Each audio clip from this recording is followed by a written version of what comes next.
Okay, don't worry, that everybody will get a chance to do hands-on to learn. Okay? So these are the 4 guinea pigs that's gone in front just to go and do some show for you all. Yeah, I showed the instructions on the slide whereby what you need to do is actually within 10 seconds, then you just pump the balloon in it, and our judges will be sitting here watching you. Yeah. So what you need to do? Ready? Yeah. So once we say start, then you start pump. Then the timer will show on the slide. Then you just pump. Then after 10 seconds, when I say stop, then you just tie your balloon, and then you see which one has the biggest one. Yeah. Just hold the balloon, and then you see who has the biggest one. Yeah. So ready? So the timer will start in 3, 2, 1, go.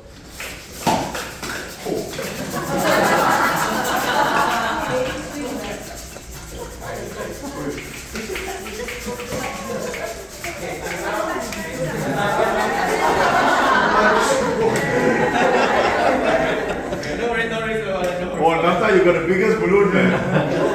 Okay, so who has the biggest balloon? Yeah, she has the first one.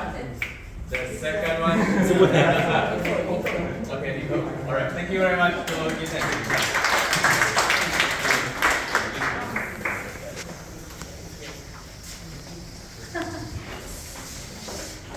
So as an appreciation, we will give to all the participants who participate in this one. Can we have Nico first? Yeah. Yeah.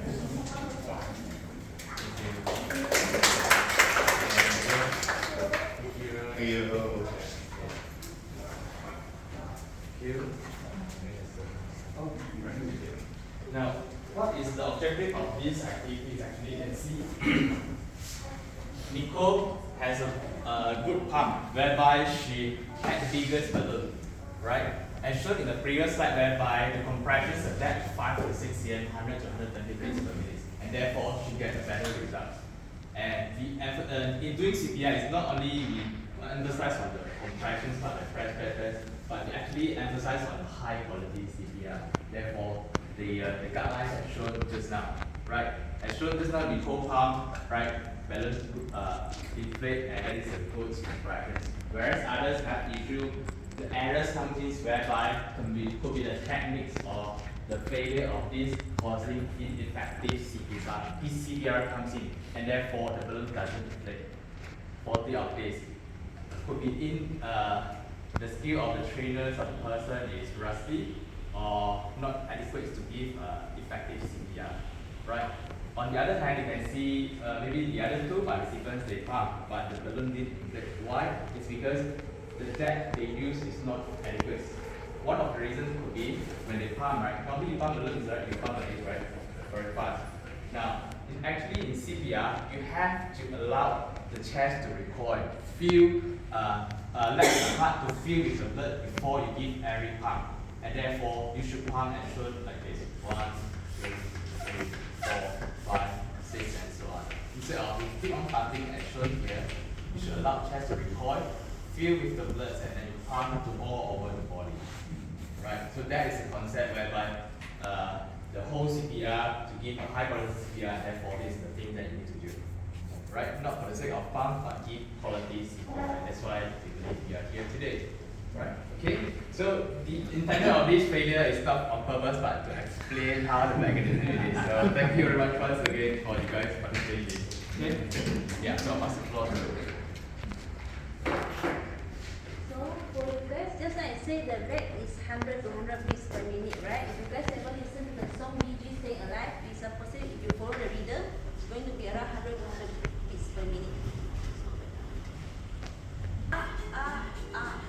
One. So if you follow rhythm, you're going to get around 100 to 100 beats per minute.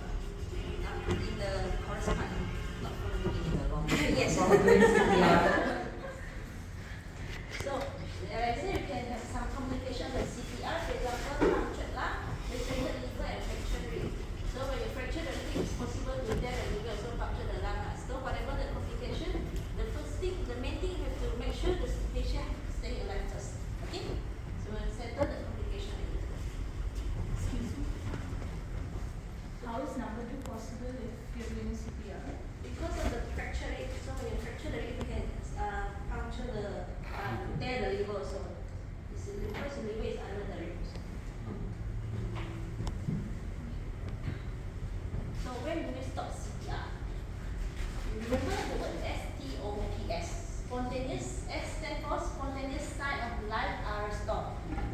the patient is, we can feel the pulse and also breathing.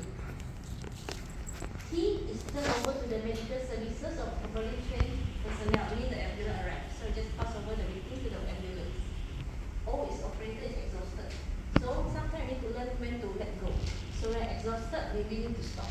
If not, we need a third person to do CPR on you. So there will be two with you. Okay?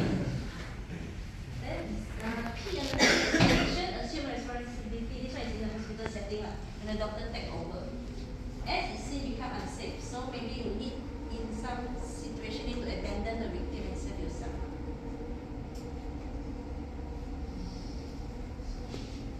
This is a short video.